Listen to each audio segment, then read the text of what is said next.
Hi guys, ಎಲ್ಲರಿಗೂ ಕೂಡ welcome back ಅಂತಾನೆ ಹೇಳ್ಬೋದು. ಬಿಗ್ ಬಾಸ್ ಕನ್ನಡ ಸೀಸನ್ 12 ಬಗ್ಗೆ ಒಂದು ಹೊಸ ಅಪ್ಡೇಟ್ ಬಂದಿದೆ ಸ್ನೇಹಿತರೆ. ನಿಮಗೆಲ್ಲರಿಗೂ ಕೂಡ ಗೊತ್ತಿರೋ ಹಾಗೆ ನಮ್ಮ ಕಿಚ್ಚ ಸುದೀಪ್ ಅವರು ಸೀಸನ್ 12 ಹೋಸ್ಟ್ ಮಾಡಬೇಕಾದ್ರೆ 5 ಕಂಡೀಷನ್ಗಳನ್ನು ಹಾಕಿರುವಂಥ ವಿಚಾರ ನಿಮಗೆಲ್ಲರಿಗೂ ಕೂಡ ಗೊತ್ತಿದೆ ಸ್ನೇಹಿತರೆ.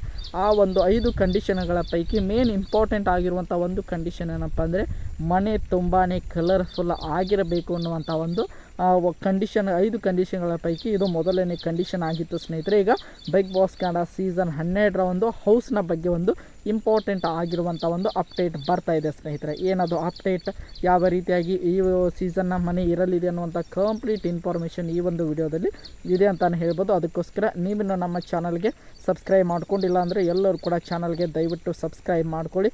ಹಾಗೆ ಪಕ್ಕದಲ್ಲಿರುವಂತಹ ಬೆಲ್ ಐಕನ್ ಮಾತ್ರ ಯಾವುದೇ ಕಾರಣಕ್ಕೂ ಕ್ಲಿಕ್ ಮಾಡೋದನ್ನು ಮಾತ್ರ ಮರೀಲಿಕ್ಕೆ ಹೋಗಬೇಡಿ. ಬನ್ನಿ ವಿಡಿಯೋನ ಶುರು ಮಾಡೋಣ.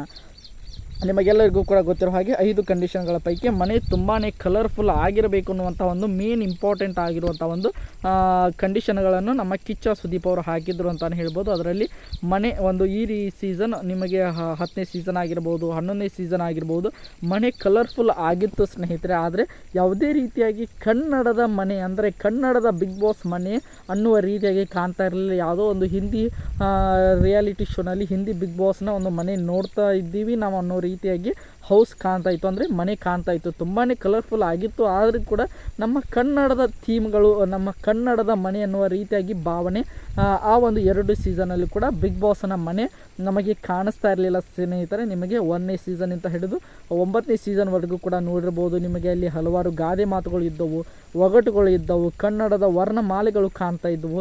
ಯಾವುದೋ ಒಂದು ರೀತಿಯಾಗಿ ಕನ್ನಡದ ಫ್ಲೇವರ್ ಆ ಒಂದು ಬಿಗ್ ಬಾಸ್ ಮನೆಯಲ್ಲಿ, ನಮ್ಮ ಕನ್ನಡದ ಬಿಗ್ ಬಾಸ್ ಮನೆಯಲ್ಲಿ ಕಾಣ್ತಾ ಇತ್ತು. ಆದರೆ ಕಳೆದ 2 ಸೀಸನ್, 10ನೇ ಸೀಸನ್ ಆಗಿರ್ಬೋದು, ಅದರ ಜೊತೆಗೆ 11ನೇ ಸೀಸನ್ ಕೂಡ ಆಗಿರ್ಬೋದು. ಆದರೆ ಈ ಒಂದು 2 ಸೀಸನ್ ಮನೆ ಹೊಸದಾಗಿ ಕಟ್ಟಿದ್ದರು.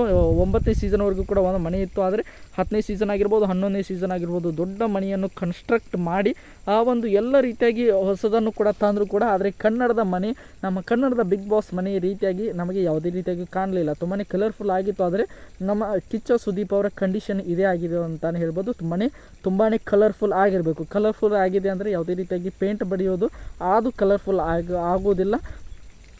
ನಮ್ಮ ಕಿಚ್ಚ ಸುದೀಪ್ ಅವರು ಹೇಳಿರುವ ಮೀನಿಂಗ್ ಏನಪ್ಪ ಅಂದರೆ ಅದು ನಮ್ಮ ಕನ್ನಡದ ಮನೆ ನಮಗೆ ನಮ್ಮ ಮನೆ ಥರ ಕಾಣಿಸ್ಬೇಕು. ಕನ್ನಡದ ಒಂದು ಬಿಗ್ ಬಾಸ್ ಮನೆ ಅಂದರೆ ನಮಗೆ ಆ ಒಂದು ಹೌಸನ್ನು ನೋಡಿದರೆ ನಮಗೆ ಇದು ನಮ್ಮ ಕನ್ನಡದ ಬಿಗ್ ಬಾಸ್ ಅಪ್ಪ ಅನ್ನೋ ರೀತಿಯಾಗಿ ಅದು ಕಾಣಿಸ್ಬೇಕು. ಆ ರೀತಿಯಾಗಿ ಹಲವಾರು ಥೀಮ್ಗಳನ್ನು ಮಾಡಿಕೊಂಡು ಈ ಸಲದ ಒಂದು ಬಿಗ್ ಬಾಸ್ ಮನೆಯನ್ನು ಕನ್ಸ್ಟ್ರಕ್ಟ್ ಮಾಡ್ತಾ ಇದ್ದಾರೆ ಅನ್ನುವಂಥ ಮಾಹಿತಿ ಬರ್ತಾ ಇದೆ. ನಮ್ಮ ಕಿಚ್ಚ ಸುದೀಪ್ ಅವರು ಹೇಳಿರೋ ಹಾಗೆ 5 ಕಂಡೀಷನ್ಗಳ ಪೈಕಿ ಮನೆ ತುಂಬಾ ಕಲರ್ಫುಲ್ ಆಗಿರಬೇಕು ಅನ್ನುವಂಥ ಒಂದು ಕಂಡೀಷನ್ ಹಾಕಿದಾರಲ್ಲೋ ಅದೇ ರೀತಿಯಾಗಿ ಈ ಸೀಸನ್ನ ಮನೆ ತುಂಬಾ ಅಂದರೆ ತುಂಬಾ ವೆರೈಟಿಗಳಿಂದ ಕಾಣ್ತಾ ಇದೆ ಸ್ನೇಹಿತರೆ.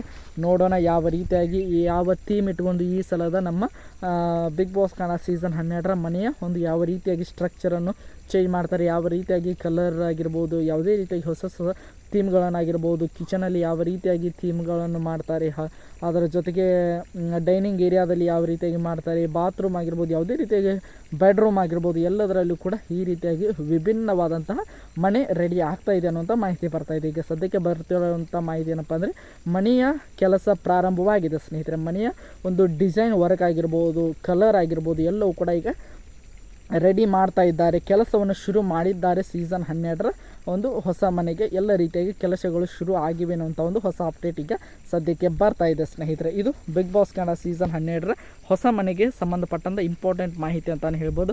ಬಿಗ್ ಬಾಸ್ ಕನ್ನಡ ಸೀಸನ್ 12 ಪ್ರತಿಯೊಂದು ಅಪ್ಡೇಟ್ಗಳಿಗಾಗಿ ನಮ್ಮ ಚಾನಲ್ಗೆ ಅಂದರೆ ಸಕ್ಕ ಸಮಾಚಾರ ಯೂಟ್ಯೂಬ್ ಚಾನಲ್ಗೆ ಎಲ್ಲರೂ ಕೂಡ ಸಬ್ಸ್ಕ್ರೈಬ್ ಮಾಡ್ಕೊಳ್ಳಿ. ಮುಂದೆ ಬರುವಂಥ ವಿಡಿಯೋಗಳಲ್ಲಿ ಕಂಟೆಸ್ಟೆಂಟ್ಗಳಾಗಿರ್ಬೋದು, ಯಾವುದೇ ರೀತಿಯಾಗಿ ಸೀಸನ್ 12 ಅಪ್ಡೇಟ್ಗಳು ಬಂದರೂ ಕೂಡ ಈ ಒಂದು ಯೂಟ್ಯೂಬ್ ಚಾನಲ್ ನಿಮಗೆ ನೋಡಲಿಕ್ಕೆ ಸಿಗ್ತವೆ ಅಂತ ಹೇಳ್ಬೋದು. ಐ ಹೋಪ್ ಎಲ್ಲರಿಗೂ ಕೂಡ ಈ ಒಂದು ವಿಡಿಯೋ ಇಷ್ಟ ಆಯಿತು ಅಂದ್ಕೊಂಡು ಮತ್ತೆ ಮುಂದಿನ ವಿಡಿಯೋದೊಂದಿಗೆ ನಿಮ್ಮ ಜೊತೆಗೆ ಸಿಗ್ತೀನಿ ಅಂತ ಹೇಳ್ತಾ ಎಲ್ಲರಿಗೂ ಕೂಡ ಧನ್ಯವಾದಗಳು.